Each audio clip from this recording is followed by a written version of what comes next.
I left off last time with the tilt mechanism, and in this one I'm going to go quite a bit further.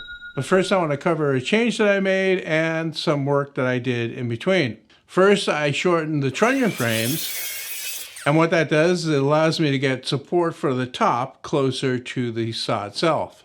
I also made the steel plate to cover the bearings, and this is being held in place with 2.5-inch wood screws that go down beside the bearings.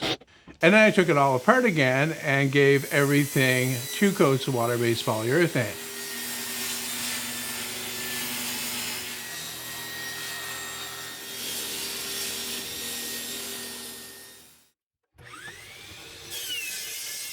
What I'm doing here is I'm cutting out the parts for the cabinet from 1/2-inch plywood.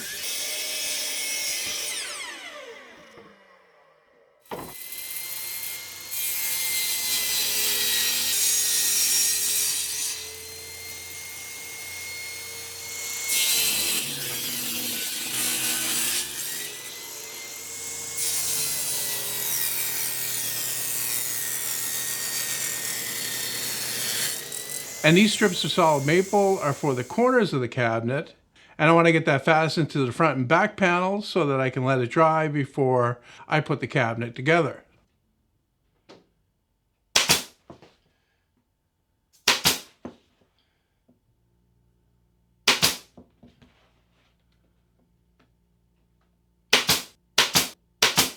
And speaking of assembly, I'm going to use these cleats that are fastened to the side panels to attach the front and back panel.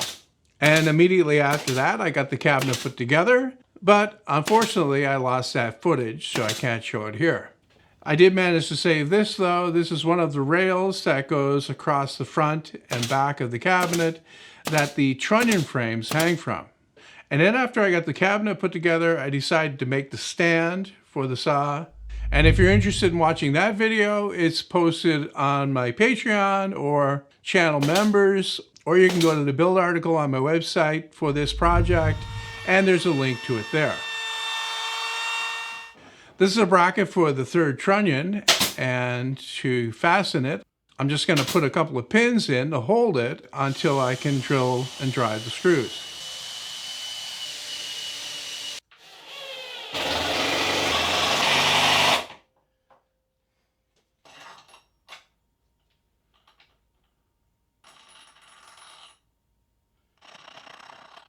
Meanwhile, back to the cabinet that you didn't watch me put together, I'm positioning the trunnion frames in the exact right spot.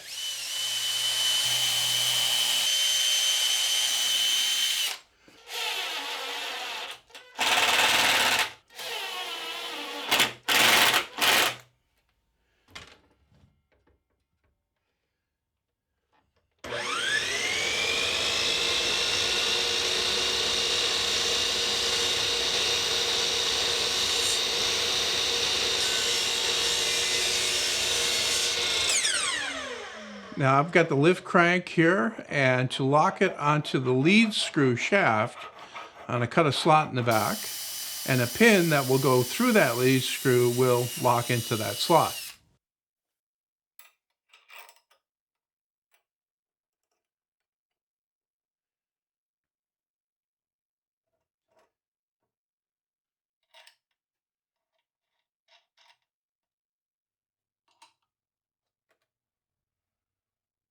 What I'm doing here is I'm getting the third trunnion frame put in place inside the cabinet, and then I can flip the cabinet so it faces up and it'll be easier to work on.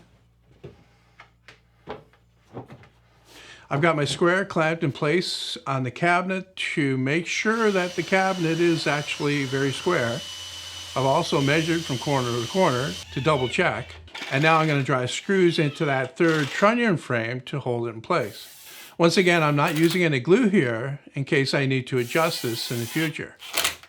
This trunnion was rough cut on the bandsaw to begin with, and the curve needs to be recut to match the tilt swing of the saw, and I made a fairly simple jig for my trim router to do that.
This block that I'm putting on here is for the tilt control handle.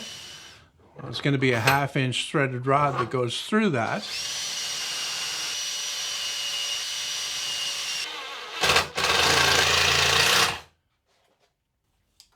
And now with all that done, I can measure and mark the curved slots that'll be on the front panel and get those cut out.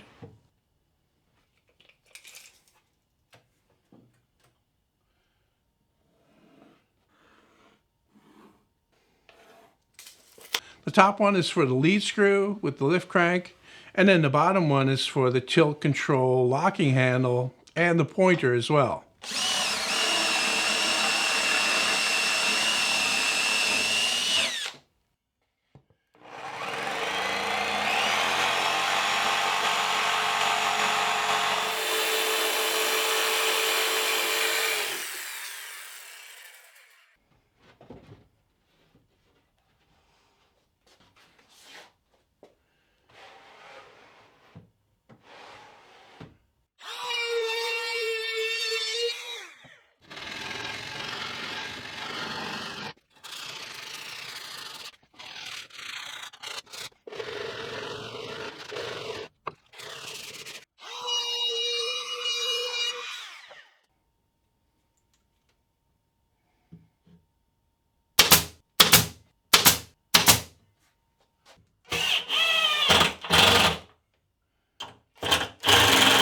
After that, I spent a little bit more time getting the motor mounted on the inside, and the details on doing that will be in the next video.